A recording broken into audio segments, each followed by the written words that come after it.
Guys, welcome back to my channel. मैं सुजाता जौहरी आप लोगों का अपने चैनल पे स्वागत करती हूँ। तो आइए आज देखते हैं कि ठंड के दिन में हमें लड्डू गोपाल की सेवा कैसे करनी चाहिए। मैं तो बहुत दिन से बीमार चल रही थी, इसलिए मैं वीडियो नहीं बनाने पा रही हूँ। आज मैं लड्डू गोपाल जी की सेवा कैसे की जाती है इसके बारे में कुछ जानकारी दे रही हूँ। मैं कैसे अपने लड्डू गोपाल जी की सेवा ठंड में करती हूँ। तो लड्डू गोपाल जी की सेवा करने के लिए हमें सुबह में 4:30 बजे 5 बजे जितने बजे भी आप उठती हैं, जब भी आप पूजा करती हैं, तो हमें सबसे पहले मंदिर की साफ़ सफाई कर लेनी है। उसके बाद से हमें सबसे पहले लड्डू गोपाल जी को स्नान करवाना होता है। तो ठंड के दिने में लड्डू गोपाल को स्नान कराने के लिए सबसे पहले मैं लड्डू गोपाल को इस तरह से जगाती हूँ, उन्हें गाना गा करके श्री कृष्ण गोविंद हरे मुरारी। और फिर इस तरह से लड्डू गोपाल जी को उठा करके उन्हें बैठाती हूँ। बैठाने के बाद से उनका मुंह पोंछती हूँ, क्योंकि उठने के बाद सबसे पहले बच्चों का मुंह पोंछना चाहिए, इसलिए मैं उन्हें सबसे पहले मुंह पोंछ देती हूँ। पोंछने के बाद से उन्हें थोड़ा सा दूध पिला देती हूँ। दूध में हमें तुलसी दल ज़रूर डालना होता है। बिना तुलसी दल के लड्डू गोपाल जी भोग स्वीकार नहीं करते हैं। तो उन्हें दूध पिलाने के बाद से फिर उनका मुँह पोंछ देती हूँ। और पोंछने के बाद से उन्हें स्नान करने के लिए थोड़ा सा गर्म पानी करती हूँ गुनगुना, और फिर उन्हें स्नान करवाती हूँ। तो इस तरह से देखिए, मैं सुबह सुबह लड्डू गोपाल को स्नान करवाने के लिए उनके माला और बाल जो भी लगा होता है सबको उतारती हूँ। पहले जनेऊ भी उतार देती हूँ और मंदिर का दरवाज़ा देखिए मैं बंद करके उन्हें नहा रही हूँ, ताकि हमारे लड्डू गोपाल जी को कहीं से ठंड ना लग जाए। तो इस तरह से उन्हें रख कर सबसे पहले मैं गुनगुने पानी से उन्हें स्नान करवा देती हूँ। और देखिए इस तरह से उन्हें ज़्यादा स्नान नहीं करवाती हूँ, ठंडी का दिन है इसलिए। तो इस तरह से हमें लड्डू गोपाल को पहले स्नान करवा देना है। और स्नान हमारा गला थोड़ा सा स्नान करने के बाद उस जल को अपने सर के ऊपर भी छींटा ले लेना है, और उसके बाद से हमें उन्हें एक कपड़े से पोंछ देना। और ये जो जल है इन्हें हमें उठा करके नीचे रख देना है, बाद में तुलसी जी में इन्हें डाल देना है। तो तुलसी जी में ही डालना चाहिए लड्डू गोपाल जी का स्नान कराया हुआ जल, कहीं इधर उधर नहीं फेंकना चाहिए।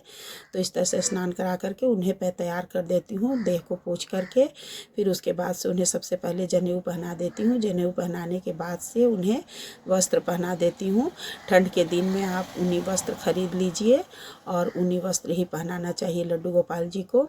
तो इस तरह से मैं उन्हें तैयार करके उनके आसन पे बैठा देती हूँ, और बैठाने के बाद से फिर मैं उनका श्रृंगार करूँगी। तो श्रृंगार करने के लिए मैं सबसे पहले उनका माला, ये एक तुलसी का माला है जो कि हमेशा लड्डू गोपाल मेरे पहने रहते हैं, और ये एक माला पहना करके उन्हें तैयार कर देती हूँ। तैयार करने के बाद से उन्हें चंदन से और रोड़ी से मैं टीका लगाती हूँ। जैसे बच्चों को तैयार किया जाता है, वैसे ही लड्डू गोपाल जी को भी तैयार करना चाहिए, कि हमारे लड्डू गोपाल जी सुंदर लगे। जैसे कि अपने बच्चों को आदमी तैयार करता है तो कि हमारा बच्चा सुंदर दिखाई दे, इसलिए मैं उन्हें माचिस की तीली से लगाती हूँ, ताकि कहीं इधर उधर ना लग जाए। छोटा सा चंदन का टीका देकर उसके ऊपर थोड़ा सा रोली लगा देती हूँ, और उनके हाथ पे लड्डू जो है उसके ऊपर थोड़ा सा चंदन लगा देती हूँ, ताकि जो तुलसी दल है मैं उनके उसी हाथ पे रख देती हूँ इस तरह से। तो और फिर हमें उन्हें जल चढ़ाना है। जल में हमें एक तुलसी दल डालना है इस तरह से। और फिर हमें जब उन्हें तैयार कर देती हूँ, तो तैयार करने के बाद से हमें उन्हें एक दीपक दिखा देना है, और धूप बत्ती दिखाने के बाद से हमें सबसे पहला भोग तो मैं दूध पिला दी। उसके बाद से उन्हें सुबह सबसे पहले माखन मिश्री का भोग लगाती हूँ, और दोपहर के टाइम में आप पूड़ी कचौड़ी दाल चावल जो भी बनाई उसका लगाइए, और नहीं कुछ है तो आप किशमिश का लगा दीजिए, या फिर जो भी आप ड्राई फ्रूट्स रखती हैं। और फिर शाम के समय में उन्हें मैं दूध पिला देती हूँ। रात्रि जब 6 बज जाता है, बेड डूब जाता है, तो फिर मैं लड्डू गोपाल जी को दूध पिला देती हूँ, और दूध पिला करके उनका मुख धोल देती हूँ। उसके बाद से उन्हें सुला देती हूँ रात में। तो सुलाने के लिए इस तरह से, या तो आप ऊनी कपड़ा हो तो उस तरह से आप उनका सब चीज़ उतार करके फिर आप ओढ़ा करके भी ऐसे रख सकती हैं, और या तो फिर आप सुलाना चाहती हैं तो आप सुला भी सकती हैं।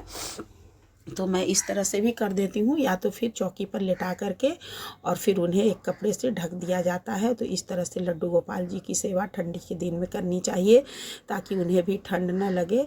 और रात के सोने समय उनका माला फूल जो भी होता है सब चीज़ उतार देना चाहिए। बस एक लोटे में जल उनके पास रख देना चाहिए, ताकि रात में भगवान को प्यास लगे तो वो पानी जल पी सके। तो प्लीज़ आप लोग को मेरा वीडियो कैसा लगा लाइक एवं कमेंट करिएगा, और कमेंट में श्री राधे राधे जरूर